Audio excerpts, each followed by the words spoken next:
तो इस क्वेश्चन में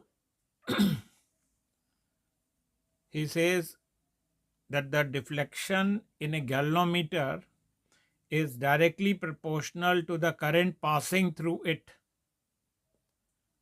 तो मूविंग कॉइल गैल्वेनोमीटर में आपने देखा है कि एक रेडियल मैग्नेटिक फील्ड होती है, उसमें कॉइल रखा जाता है और जो डिफ्लेक्टिंग टॉर्क होती है उसका जो फार्मूला है वो होता है BI/NA, और जो रेस्टोरिंग टॉर्क होती है उसका फार्मूला होता है C×θ. C is the torsional constant and theta is the angle through which the coil has turned.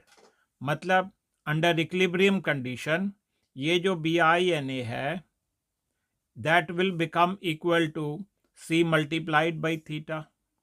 तो करंट की value will be C divided by बैन मल्टीप्लाइड बाय थीटा.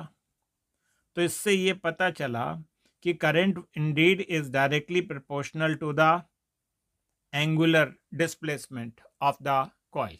तो ये 100% ट्रू स्टेटमेंट है.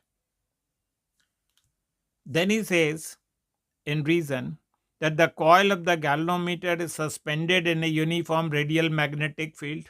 That is a true statement. और क्योंकि वो radial magnetic field में है इसीलिए यहाँ पे कोई और फैक्टर नहीं आता. वैसे फार्मूला होता है BI/NA sin अल्फा, लेकिन रेडियल मैग्नेटिक फील्ड की वजह से वो अल्फा 90 डिग्री हो जाता है एंड देयरफॉर जो टॉर्क है वो does not depend upon the angle at which the coil has been placed.